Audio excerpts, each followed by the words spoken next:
Quoth Ja'afar, hearkening and obedience. So the Caliph went down with Ja'afar and the eunuch Masrur to the town and walked about the streets and markets. And as they were threading a narrow alley, they came upon a very old man with a fishing net and crate to carry small fish on his head, and in his hand a staff. And as he walked at a leisurely pace, he repeated these lines. They say me, thou shinest a light to mankind, with thy law as the night which the moon doth uplight. I answer, a truce to your jests and your jibes. Without luck, what is learning? A poor devil wight. If they take me to pawn with my law in my pouch, with my volumes to read and my ink case to write, for one day's provision they never could pledge me, as likely on doomsday to draw bill at sight. How poorly indeed doth it fare with a poor, with his pauper existence and beggarly plight. In summer he faileth provision to find, in winter the firepot's his only delight. The street dogs with bite and with bark to him rise, and each losel receives him with bark and with bite. If he lift up his voice and complain of his wrong, none pities or heeds him, however he's right. And when sorrows and evils like these he must brave, his happiest homestead were down in the grave.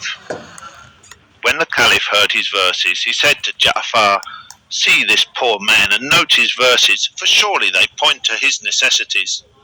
Then he accosted him and asked, O Shaykh, what be thine occupation? And the poor man answered, O my lord, I am a fisherman with a family to keep, and I have been out between midday and this time, and not a thing hath Allah made my portion wherewithal to feed my family. I cannot even pawn myself to buy them a supper, and I hate and disgust my life, and I hanker after death. Quoth the Caliph, Say me, wilt thou return with us to Tigris Bank, and cast thy net on my luck, and whatsoever turneth up I will buy of thee for 100 gold pieces. The man rejoiced when he heard these words, and said, On my head be it, I will go back with you. And returning with them riverwards, made a cast and waited a while. Then he hauled in the rope and dragged the net ashore, and there appeared in it a chest padlocked and heavy. The Caliph examined it and lifted it, finding it weighty. So he gave the fisherman 200 dinars, and sent him about his business, whilst Masrur, aided by the Caliph, carried the chest to the palace, and set it down and lighted the candles. Ja'afar and Masrur then broke it open, and found therein a basket of palm leaves corded with red worsted. This they cut open, and saw within it a piece of carpet which they lifted out, and under it was a woman's mantilla folded in 4, which they pulled out, and at the bottom of the chest they came upon a young lady, fair as a silver ingot, slain and cut into 19 pieces. When the Caliph looked upon her, he cried, Alas! And tears ran down his cheeks. And turning to Ja'afar, he said, O dog of wazirs, shall folk be murdered in our reign and be cast into the river to be a burden and a responsibility for us on the day of doom? By Allah, we must avenge this woman on her murderer, and he shall be made die the worst of deaths. And presently he added, Caliph, we grant thee this. So Ja'afar went from before him and returned to his own house, full of sorrow, and saying to himself, How shall I find him who murdered this damsel, that I may bring him before the Caliph? If I bring other than the murderer, it will be laid to my charge by the Lord. In very sooth, I wot not what to do. He kept his house 3 days, and on the 4th day the Caliph sent one of the chamberlains for him, and as he came into the presence, asked him, Where is the murderer of the damsel? To which answered Ja'afar, O Commander of the Faithful, am I inspector of murdered folk, that I should ken who killed her? The Caliph was furious at his answer, and bade hang him before the palace gate, and commanded that a crier cry through the streets of Baghdad, Whoso would see the hanging of Ja'afar the Barmaki, wazir of the Caliph, with 40 of the Barmecides, his cousins and kinsmen, before the palace gate, let him come and let him look. The people flocked out from all the quarters of the city to witness the execution of Ja'afar and his kinsmen, not knowing the cause.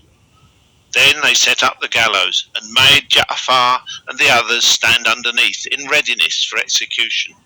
But whilst every eye was looking for the Caliph's signal, and the crowd wept for Ja'afar and his cousins of the Barmecides, lo and behold, a young man, fair of face and neat of dress, and of favour like the moon raining light, with eyes black and bright, and brow flower white, and cheeks red as rose, and young down where the beard grows, and a mole like a grain of ambergris, pushed his way through the people till he stood immediately before the Wazir, and said to him, "Safety to thee from this strait, O Prince of the Emirs and Asylum of the Poor.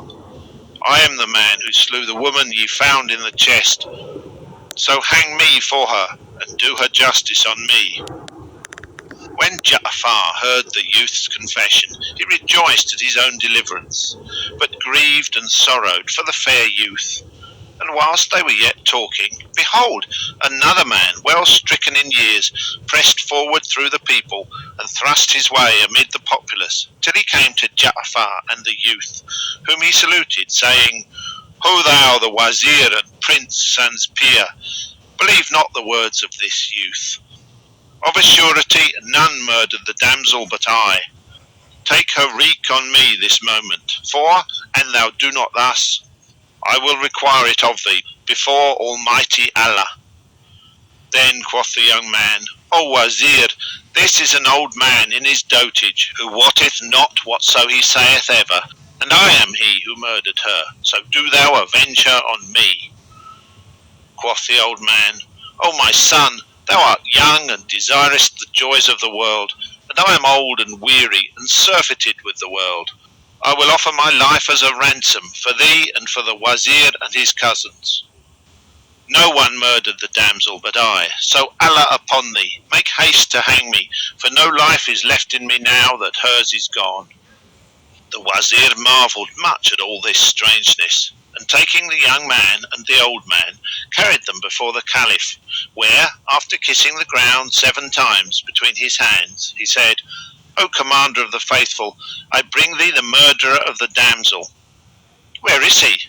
asked the Caliph, and Ja'afar answered, "This young man saith, I am the murderer, and this old man, giving him the lie, saith, I am the murderer, and behold, here are the twain standing before thee." The Caliph looked at the old man and the